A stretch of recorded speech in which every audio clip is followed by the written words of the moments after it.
All right, I just got back from a lovely trip and I'm exhausted, recovering from the vacation, doing all the errands you have to do, but I still want to do a video. And originally, I had just like a TBR plan for today, but then the Locus Awards happened and I'd much rather react to that. I think that would be way more fun for me. I don't know for you.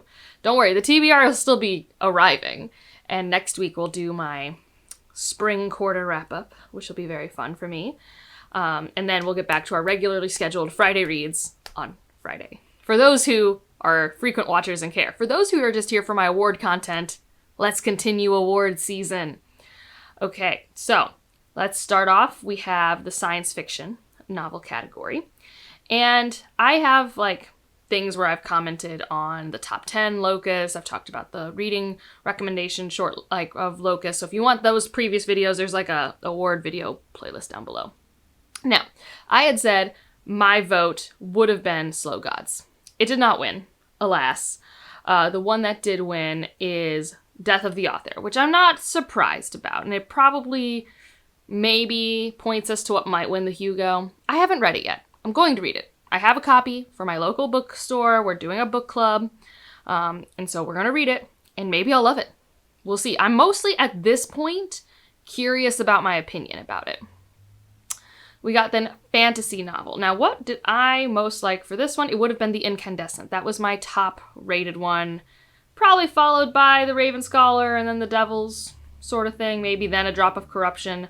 But the winner, that I don't even know if I had read it by the time I voted, is The Everlasting. Again, on the Hugo shortlist. So, will the Hugo shortlist go Death of the Author? Or is it going to go The Everlasting? I don't know.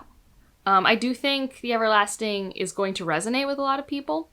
It just depends on if the Hugo fan base is trying to be more sci-fi. Because honestly, there's really only one sci-fi book on the Hugos. And it's honestly not Death of the Author. It's actually Shroud, which is also on the sci-fi shortlist for this award.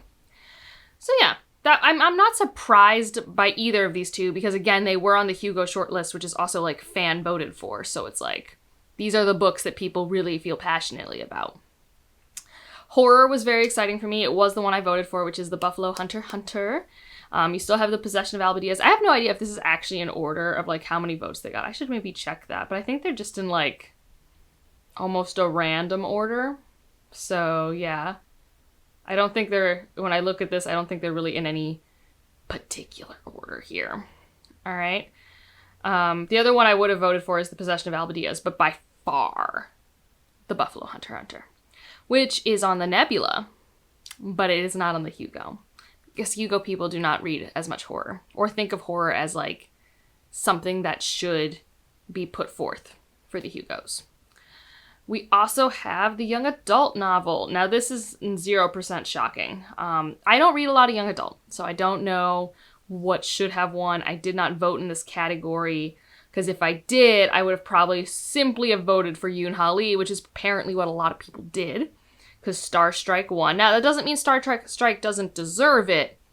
Yoon Ha Lee is just also incredibly popular for adult sci-fi readers. The Nine Fox Gambit trilogy is so good. I think about rereading it so often. Just so often. But other ones here, I think what's really striking, because this is you start with the recommended reading list and then it's fan voted and you get the top 10 and then they actually do the winner. I don't see the Hunger Games one here. So I think that's really interesting. And then we have Best First Novel. And I don't think I had anything here that I would have voted for because I haven't read any of them. I know I want to read A Song of Legends Lost that did not win. Luminous was on the Goodreads list. Blob I've seen people talk about. But the one that won, and it's on the Nebula shortlist, so you see there's just a lot of overlap at some point, is Sour Cherry, which I've put on TBRs. But I haven't read it yet. So, such is life. And now we get to move on to translated novel, and I have no idea what this one is, so I'm going to look it up. Because Sour Cherry, I've seen the cover of it before. I think it's horror adjacent. This one here, this is a pretty cover on the Calculation of Volume Book 3. Now, I think what's interesting is it's a book 3. I think this implies it is a part of a series. Unsure. But it was the winner. I was surprised because I think Vanishing World, The Unworthy, and The Wax Child are all by more popularly translated authors in the space. Like the Employees was the same author for The Wax Child. So I think Convenience Store Woman was the same author as Vanishing World. I could be wrong.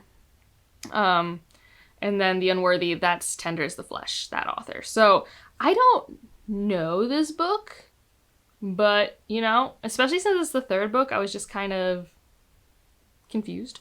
I had seen Blood for the Undying thrown around. It was actually a Libro FM early access book. And now we have Novellas. I'm sure everyone clutch their pearls, hold their breaths. What won? River Has Roots. Which, fine, that's fine. I just feel like it really, like, having read her short stories, it's, like, not even remotely as good as her short story collection. I don't think this had my favorite, which is But Not Too Bold. I think it was on the long list, like the reading list, but not on this. It does have a lot of overlap with the Hugos. We've got Murder by Memory, we've got Automatic Noodle, What Stalks the Deep, Cinder House, like there's a lot of overlap. Yeah. Oh, I've read What Stalks the Deep. I don't even know if I would have voted for it though. Like I liked it, but I didn't love it. It's not like particularly award worthy for me.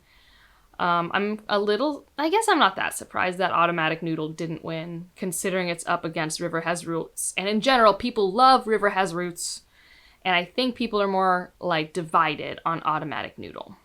So that makes sense. And I hear Murder by Memory is a fun time. Now let's get into the novelette, which I have not read. And I've read a fair few novelettes. I finally have read in this list The Malay Illusion, which I am unimpressed with. It's okay. I think there's only 2 that I've read here. One I still want to get to. When He Calls Your Name by Catherine M. Valente, I have read. I really enjoyed it. Uncertain Songs by Thomas Ha is something I want to read because the collection is available on Hoopla, or at least it was last time I checked. But the one that won is We Begin Where Infinity Ends. There's a Clark's World one. It was also a finalist for the Nebula Award for Best Novelette. So I feel like I really should prioritize this one, but I have not. It's not even that long of a novelette, having read some chonky novelettes. So yeah, that's interesting to me.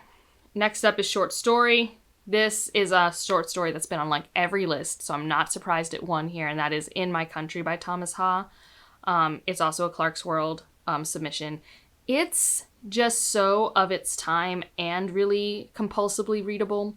You have kind of this passive individual of society who is observing how his kids are responding to tyranny, and one of his kids creates art that doesn't have a clear message. But in his country, you can create art with any message you want, but it has to have a message. And I just think that was really interesting. Other ones I've now read here, Wire Mother, which is for the Hugo shortlist. That was kind of interesting. That one was about this person. I think Wire Mother, if I'm remembering right, and not conflating it with a different story, but I'm pretty sure this is somebody who has an implant, and so she can basically take in the last instance of another person and be a vessel for them. And it's about how she doesn't deal with her identity issues very well and how that can lead to this contraption being taken advantage of. It was interesting. I'm more excited to read Sublimation by her. And I've read Courtney Lovecraft's Book of the Dead. That's like a podcast mixed media type of story. It's very fun. And haven't read other ones on the list. Missing Helen, Tia Tashiro. That was also on, if not the Nebula and Hugos, for sure the Hugos, I think. So yeah, short story I'm a little more in the know. The biggest winner, besides, maybe Buffalo Hunter Hunter, is We Will Rise Again for Anthology, edited by Karen Lord, Malka Older, Anna Louise Newitz, and I love it so much. So that made me incredibly happy, because I don't think there's many opportunities for that book to win an award because it's an anthology. So I'm really glad it gets to put Locus Award winner on its beautiful cover. It makes me happy. Collection is the Thomas Ha Uncertain Sons and Other Stories that I really want to read. The cover is also eye-catching, so if I ended up liking it, wouldn't mind owning it. It definitely would feel good to have around. And then the winner for magazine is Clarkesworld, which I'm really not surprised at. And like, we do in my Discord for Patreon side, we do try to read around. But like, there really is a high number of stories that I objectively like, really like from Clarkesworld. Their curation is very good. And obviously, I mean, people are probably really sending their best over there. I mean, not that they're not sending it other places. So I really do love Clarkesworld. I think the other one that I would have voted for above that was Choreo, because I just love their project. I like them way more than Uncanny Magazine.